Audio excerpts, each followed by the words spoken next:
সিলেট বিভাগের ৪ জেলার ১৯টি সংসদীয় আসনে ভূমিধস জয় পেয়েছে বাংলাদেশ জাতীয়তাবাদী দল বিএনপি। ত্রয়োদশ জাতীয় সংসদ নির্বাচনে সিলেটি দামান বিএনপি চেয়ারম্যান তারেক রহমানের শ্বশুরের দেশে তাক লাগানো প্রায় শতভাগ বিজয় পেয়েছে বিএনপি।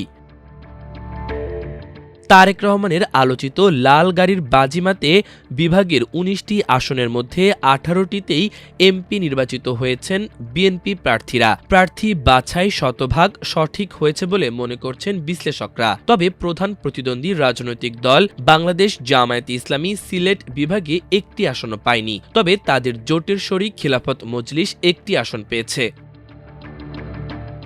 রাজনৈতিক বিশ্লেষকদের ধারণা, জোট করতে গিয়ে বারবার হোঁচট খাওয়া ও নিজেদের আসন ছেড়ে দিয়ে নতুন প্রার্থী পরিবর্তনের কারণে আসন শূন্য হয়েছে জামায়াত। তবে কয়েকটি আসনে জামায়াত প্রার্থীদের ভোটের সংখ্যা অনেক বেড়েছে।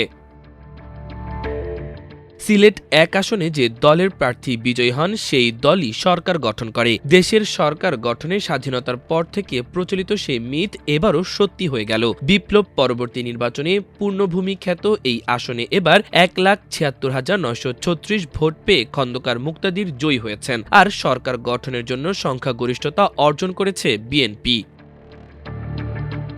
২২ জানুয়ারি সিলেটে প্রথম নির্বাচনী জনসভা ও আগের দিন রাতে দুই অলির মাজার জিয়ারতের মাধ্যমে দেশব্যাপী নির্বাচনী প্রচারণা শুরু করেন বিএনপির নতুন চেয়ারম্যান তারেক রহমান। সিলেট বিভাগের ৪ জেলার মধ্যে ৩ জেলার সবকটি আসনে বিজয় হয়েছে বিএনপি।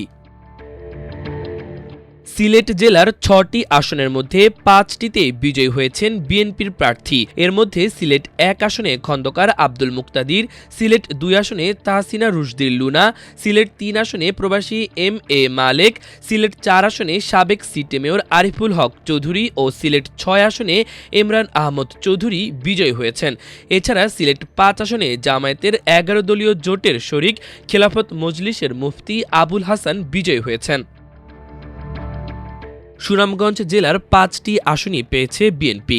সুনামগঞ্জ ১ আসনে নির্বাচিত হয়েছেন কামরুজ্জামান কামরুল, সুনামগঞ্জ ২ নাসিরুদ্দিন চৌধুরী, সুনামগঞ্জ ৩ কয়সর আহমেদ, সুনামগঞ্জ ৪ আসনে নুরুল ইসলাম নুরুল ও সুনামগঞ্জ ৫-এ কলিমুদ্দিন মিলন নির্বাচিত হয়েছেন। মৌলভীবাজার জেলাও সবকটি আসনে জিতেছে বিএনপি। মৌলভীবাজার ১-এ নাসিরুদ্দিন আহমেদ মিঠু, মৌলভীবাজার ২-এ শওকত ইসলাম শকু, মৌলভীবাজার ৩-এ এম নাসের রহমান ও মৌলভীবাজার ৪ আসনে হাজী মুজিবুর রহমান চৌধুরী নির্বাচিত হয়েছে। এছাড়াও হবিগঞ্জ জেলারও সবকটি আসনে জিতেছে বিএনপি প্রার্থীরা। হবিগঞ্জ ১-এ ড. রেজা কিবরিয়া, হবিগঞ্জ ২-এ ড. সাখাওয়াত হাসান জীবন, হবিগঞ্জ ৩-এ জি.কে. গৌস এবং হবিগঞ্জ ৪ আসনে জিতেছেন এস.এম. ফয়সল।